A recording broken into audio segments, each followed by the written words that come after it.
मिस्र के वस्ता में अमन और इस्तेहकाम चाहता है। ईरान के साथ जो मुमकिन हो सका जरूर करूंगा। अमरीकी सदर डोनाल्ड ट्रंप का रियाद में खलीज समिट से खिताब। कहा, खित्ते में कशीदगी फैलाने वाले छोटे ग्रुपों से निपटना होगा। खलीजी ममालिक ने हमेशा अमन के लिए काम किया। हौसियों ने हमारे जहाजों पर हमले बंद कर दिए। तिजारत मेरी तरजीह है। खजा के मुस्तकबिल के लिए मेरी इंतजामिया काम कर रही है। यरगमालियों की रिहाई खजा में अमन की बुनियादी शर्त है। शामी हुकूमत के साथ ताल्लुकात बहाल करें। शाम से तमाम पाबंदियां उठा लेंगे।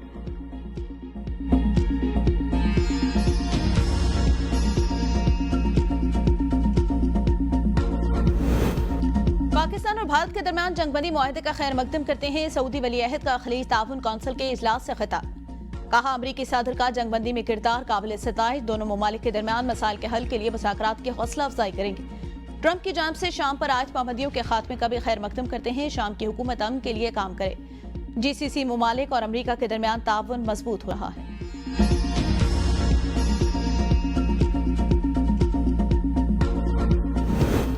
भारतीय इश्तियाल अंगेजी से जानी और माली नुकसान हुकूमत ने नोटिस ले लिया। वज़ीर आज़म ने नुकसानात की तफसीली रिपोर्ट तलब कर ली। आज़ाद कश्मीर, पंजाब, KP और बलूचिस्तान की हुकूमतों से फौरी रिपोर्ट पेश करने का हुक्म। ज़राए के मुताबिक शहादतों, जख्मियों, तबाहशुदा मकानात और सहूलियात की तफसीली रिपोर्ट मांगी गई। जिला इंतजामिया को फील्ड सर्वे की हिदायत जारी। रिपोर्ट में मुतासिरीन के नाम, पते और अमलाक की मुकम्मल तफसील दर्ज की जाए।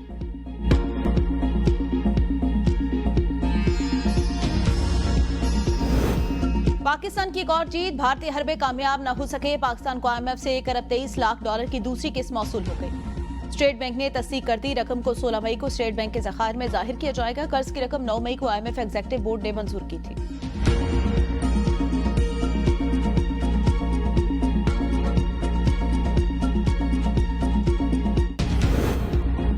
हुकूमत ने बिजली सब्सिडी की नई पॉलिसी तैयार कर ली। IMF और वर्ल्ड बैंक को बिजली सब्सिडी का नया रोड मैप पेश। सिर्फ बेनजीर इनकम सपोर्ट प्रोग्राम के मुस्तहिकीन को ही सब्सिडी दी जाएगी। नई पॉलिसी के तहत बिजली सब्सिडी का इक़दाम 2027 तक मुकम्मल नाफिजुल अमल होगा। ज़राए के मुताबिक मराते याफ्ता तबका बिजली की सब्सिडी से फायदा नहीं उठा सकेगा। माली साल 2027 से यकसा टैरिफ के लिए सब्सिडी का खात्मा होगा। विफाकी बजट तैयारी के लिए IMF वफ्द पाकिस्तान न पहुंच सका। आज मुज़ाकरात होना थे। ज़राए का कहना है IMF के साथ अब बजट तैयारी वर्चुअल मुज़ाकरात होंगे। IMF वफ्द की आमद आइंदा हफ्ते हो सकती है। मुज़ाकरात के दौरान बजट तजावीज़ शेयर की जाएंगी। IMF को ब्रीफिंग के लिए मुआशी टीम ने तैयारियां मुकम्मल कर ली।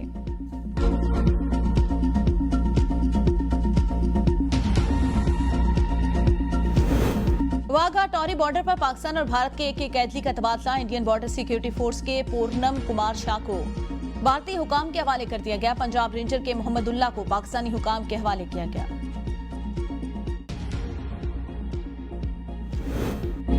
राफेल तैयारों के मुआहदे में मोदी की धमाकाखेज करप्शन। मोदी को राफेल तैयारे खोने पर बदतरीन तनकीद का सामना। मोदी एक बार फिर राफेल डील में करप्शन और फ्रॉड के इल्जामात की जद में आ गए।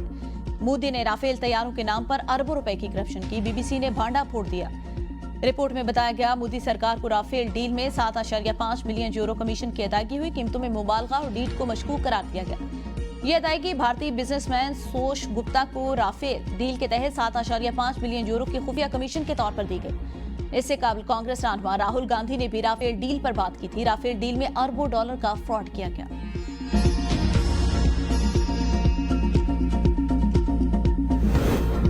भारत और पाकिस्तान को जंगबंदी की पेशकश। ट्रंप के बयानात ने भारत में सियासी ज़लज़ला पैदा कर दिया। सोशल मीडिया पर गर्मा गर्म बहस। भारत की जानिब से ये कहना कि पाकिस्तान सालसी के लिए अमरीकी सदर के पास गया, गलत साबित। अमरीकी सहाफ़ी निक रॉबर्टसन भी कहते हैं सालसी के लिए भारत ने राब्ता किया। भारत के सीनियर सहाफ़ी सिद्धार्थ वार्थवान ने इंकशाफ किया कि सालसी के लिए मोदी ने अमरीका से राब्ता किया। तजियाकारों के मुताबिक ट्रंप का बयान न सिर्फ सिफारती लिहाज से भारत के लिए नापसंदीदा हो सकता है, बल्कि दाखिली सियासी सतह पर भी उससे चैलेंजेस का सामना। ट्रंप का यह बयान एक नई बहस को जन्म दे चुका कि अमेरिका के सदर की सालसी पॉलिसी खत्ते में अमन के लिए मददगार है या महज सियासी बयानबाजी।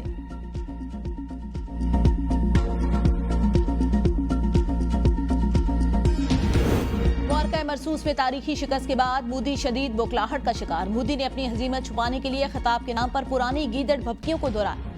मोदी के कौम से खिताब पर माहिरीन नफ्सियात का दिलचस्प तज्जिया। कहा, नरेंद्र मोदी की तकरीर एक शिकस्त खुर्दा शख्स की तकरीर थी। मोदी शदीद खौफ का शिकार दिखाई दिए। मोदी ने तकरीर के दौरान पाकिस्तान पर रिवायती इल्जामात को दोहराया। मोदी की बॉडी लैंग्वेज और चेहरे के तासुरात से भारत की हार वाज़े नजर आई। मोदी कौम से खिताब के दौरान ऑफ किलर नजर आए। मोदी की तकरीर नफ्सियाती और तिब्बी लिहाज से गैर मुनज़्ज़म थी।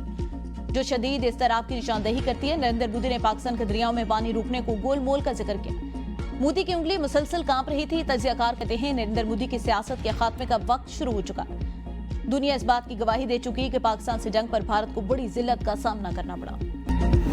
सच और हक से खौफजदा मोदी हुकूमत की एक और भोंडी हरकत, तुर्किश और चीनी मीडिया को भी एक्स पर ब्लॉक कर दिया। बीजेपी हुकूमत की जानिब से ये ऐलान उस वक्त किया गया जब पाक भारत ताल्लुकात में कशीदगी है। भारतीय मीडिया के मुताबिक हुकूमत ने पाकिस्तान के हामी बयानी और गैर तस्दीक शुदा दावों को फैलाने का इल्जाम चीन के सरकारी मीडिया पर आयद किया।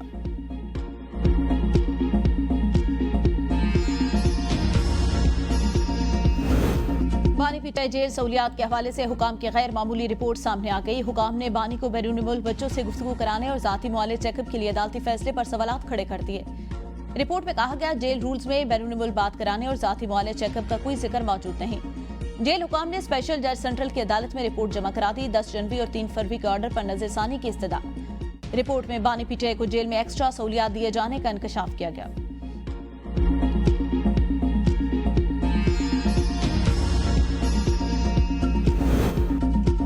पीटीआई रिहाई की कोशिशें, जुनेद अकबर पार्टी रहनुमाओं पर बरहम, कारकुनों की रविश पर भी शदीद नाला। ऑडियो लीक हो गई। पश्तो ज़बान में वायरल मुबैना ऑडियो में अपने जिला के लोगों को खरी खरी सुना दी। जुनेद अकबर ऑडियो में कहते हैं मेरे अपने जिला के लोग ही निकल आते तो इतनी हित तक ना होती।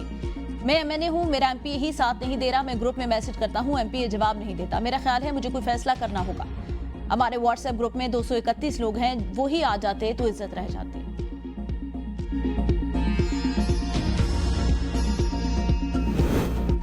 सुप्रीम कोर्ट ने साबिका फाटा और पाटा में सेल्स टैक्स तरमीमी एक्ट बहाल कर दिया। घी और स्टील मिल एसोसिएशन के अपीलों पर हुक्म इम्तना जारी। पेशावर हाईकोर्ट ने साबिका फाटा और पाटा में सेल्स तरमीमी एक्ट का रद्दम करार दिया। जस्टिस अमीनुद्दीन खान की सरबराही में 5 रुकनी आईनी बेंच ने पेशावर हाईकोर्ट का फैसला मुअत्तल कर दिया। फरीकैन को नोटिस जारी। मजीद समाअत गैर मुअय्यना मुद्दत तक मुलतवी।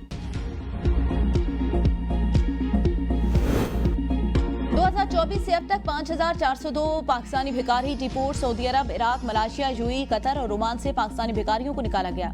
तहरीरी तफसीलात कौमी असम्बली में जमा। वजारत दाखिला की रिपोर्ट के मुताबिक 2024 में सऊदी अरब से 4498, इराक 242, मलेशिया 55, यूएई से 49 पाकिस्तानी भिखारी मुल्क बदर किए गए। 2025 में बैरून मुल्क से 552 पाकिस्तानी भिखारी मुल्क बदर किए गए। 2025 में सऊदी अरब से 535, यूएई 9 और इराक से 5 पाकिस्तानी भिखारी मुल्क बदर किए गए।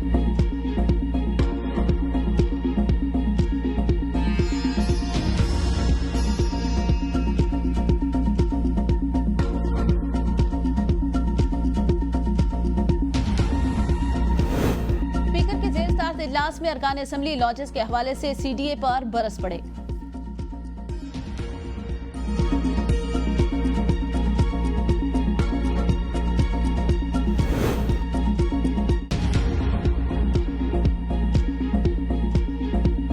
करक में 2 मोटरसाइकिलों में तसादुम, 4 अफराद जहां भाग, 1 जख्मी। इलाके की फिजा सोगवार। जहां भाग नौजवानों की उम्र 20 से 30 साल के दरमियान।